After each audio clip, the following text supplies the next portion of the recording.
Shalom. Sejauh saya mempelajari pelajaran UTB dan masuk ke pelajaran ketiga ini, saya sangat diberkati dengan kisah Abraham.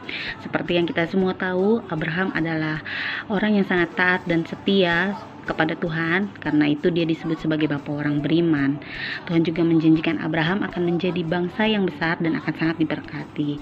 Tapi tidak secara tiba-tiba Abraham menjadi penuh dengan iman, melainkan melalui proses. Awalnya ketika Abraham memasuki tanah Mesir, di sini karena para Sarah yang begitu cantik, dia meminta Sarah istrinya untuk mengaku sebagai adiknya. Karena dia takut ketika orang Mesir menginginkan Sarah, orang Mesir akan membunuh Abraham dan membiarkan Sarah tetap hidup. Tapi itu semua tidak terjadi, itu semua hanya pemikiran Abraham sendiri. Lalu sampai Tuhan juga menjanjikan bahwa Abraham akan memiliki seorang anak bersama Sarah, dan bahkan keturunan Abraham akan seperti bintang di langit banyaknya. Tapi karena Sarah tidak sabar dalam menantikan janji Tuhan ini, Sarah mengambil Hagar hambanya untuk diberikan kepada Abraham dan menjadi istri Abraham. Lalu mengandunglah Hagar dan melahirkan seorang anak yang diberi nama Ismail. Lalu Tuhan kembali mengingat akan janjinya kepada Sarah dan Abraham.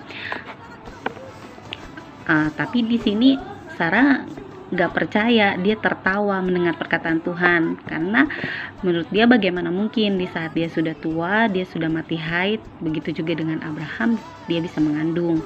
Tapi kembali lagi, tidak ada yang mustahil bagi Tuhan.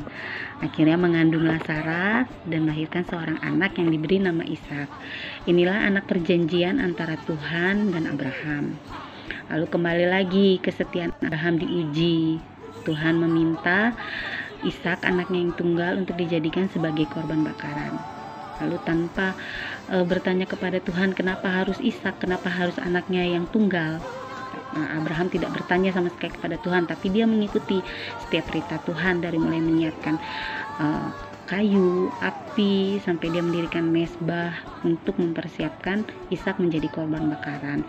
Nah, di saat itu Ishak sempat bertanya kepada Abraham. Dia bertanya, "Bapak, lalu di mana domba untuk korban bakaran?" Lalu Abraham menjawab, Allah sendiri yang akan menyiapkan korban bakaran itu. Nah, di saat Abraham siap untuk menyembelih Ishak, di sini Tuhan melihat betapa setianya Abraham, betapa taatnya Abraham akan setiap perintah Tuhan. Lalu Tuhan mengganti Ishak dengan domba jantan. Nah, dari sini saya sangat diberkati betapa Ishak adalah orang yang begitu taat, begitu setia akan setiap perintah Tuhan, betapa dia takut akan setiap perintah Tuhan.